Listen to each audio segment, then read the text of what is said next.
Hi guys, it's Jo for OutOfThisBinary. Welcome to Saturday. I'm sorry I'm getting this video up so late today.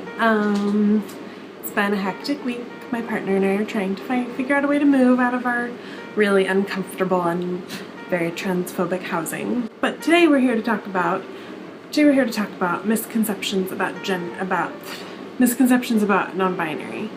About being, it's hard to talk today because it's been a stressful week. So we're talking about misconceptions about being non-binary. So I'm going to talk about some things that have already been talked about and other things will be new. There we go. So if one misconception that I have that happens to me often, I guess, is people tend to still lump me into female categories, like the terms like female-bodied and my partner and I interviewed for housing at this queer place in Olympia, and they were like, how do you feel about the gender balance? There are like 5 male-ish people, and with you there would be like 3 female-ish people. The misconception there is that non-binary people can still be lumped into binary categories, and I'm like, yes, I was assigned female at birth, but I'm not female and I'm not female. Or male, I'm neither. So that is a frustrating misconception that people think that you can just lump non-binary people into female or male categories, but the whole point of being non-binary is that we don't go in those categories. We are different categories. I want to address the misconception of, like, I guess using the words female-bodied or male-bodied for describing non-binary people when you don't want to talk, when you like. The problem with this language is that it shows this tendency to still categorize people as like male or as female, and like, so by calling my body female, you're calling me female, and I'm not female. I'm non-binary, or I'm intersex. Either you can.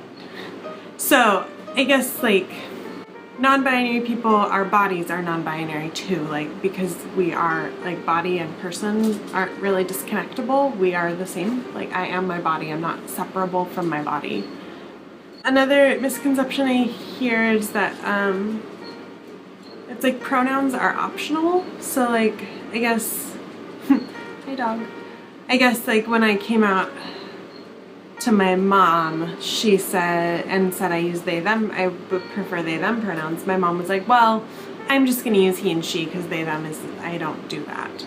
And I'm like, and that really, some people are okay with that, but unless you are told by the non-binary person that that person is okay with having their birth pronouns used or different pronouns than their chosen pronouns, then it's not okay to use other pronouns.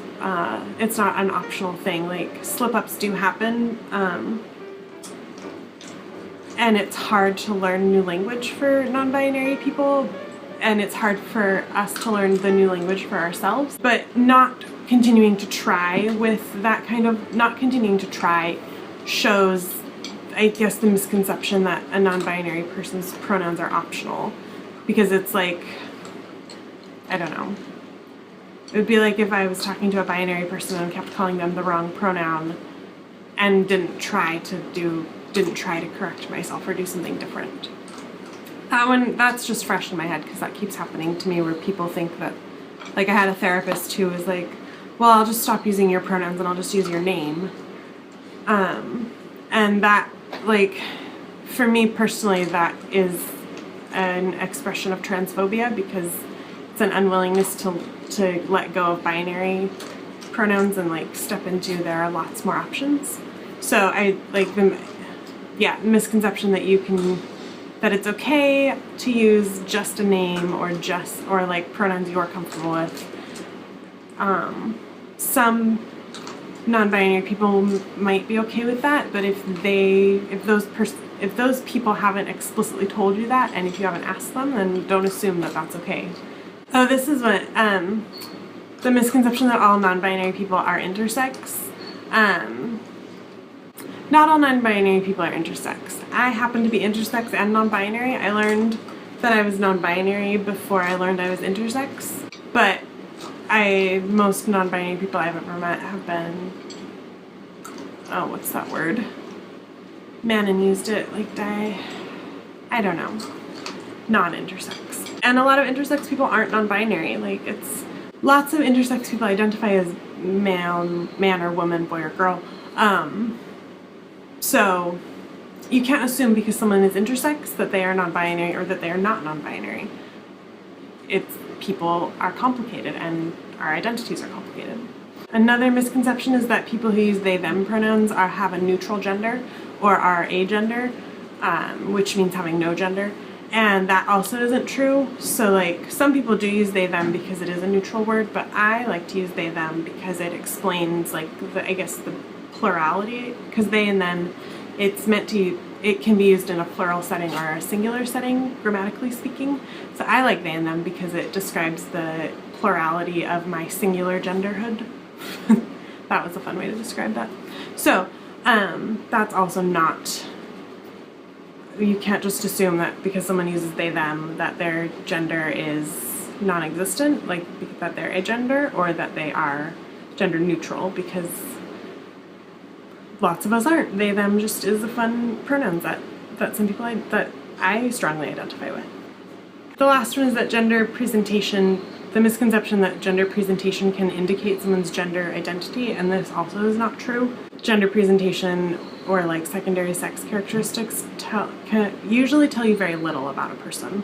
I mean, for instance, for me, like I tend to wear, at the moment I tend to wear more masculine clothing because I own more of that, but I wish that I could go out and buy some more like feminine clothing because I'm like in a femme phase right now and wish that I could wear that stuff. So like right there, my gender, like my perceived like masculine gender presentation has more to do with my financial status than anything else. So I guess like gender presentation, and it can also, like, it's also to do with personal preference and how a person feels most comfortable. And so just like the clothes a person wears, the haircut they have, the way that their body appears doesn't always have much to do with their gender identity. It could have to do with the fact that it's hard, that, well, with like, I don't know, with the facts of our lives, like those things are important to remember. Oh, and then I think everybody's touched on this, but non-binary people don't suffer transphobia, and this also is wrong. Non-binary people suffer sometimes, I think, even more transphobia because there's complete erasure of us from popular media. There is very little acceptance in workplaces for us to exist in. Very rarely are people willing to use your chosen pronouns in a workplace, to use your real pronouns. That's what those are. And in the trans community itself, there's quite, like, there's a lot of assumptions that the trans community is MTF or MTM, not MTM, MTF or FTM identifying people, but so like we are erased, non-binary people are erased from popular conceptions of trans, from trans conceptions of trans, so the transphobia we suffer is, it's like, it's from a lot of sides. So yeah, non-binary people suffer a lot of transphobia. Okay, so that's it for today. We are still looking for new members. If you are 17 or older and non-binary, we would love for you to apply. We would especially love it if you are assigned male at birth and if you or a person of color. There's information down below about how to send us an application and where to send it to us and what we want to know about you, and that's all. This has been Jo for Out of This Binary. I'll see you guys next week. Bye.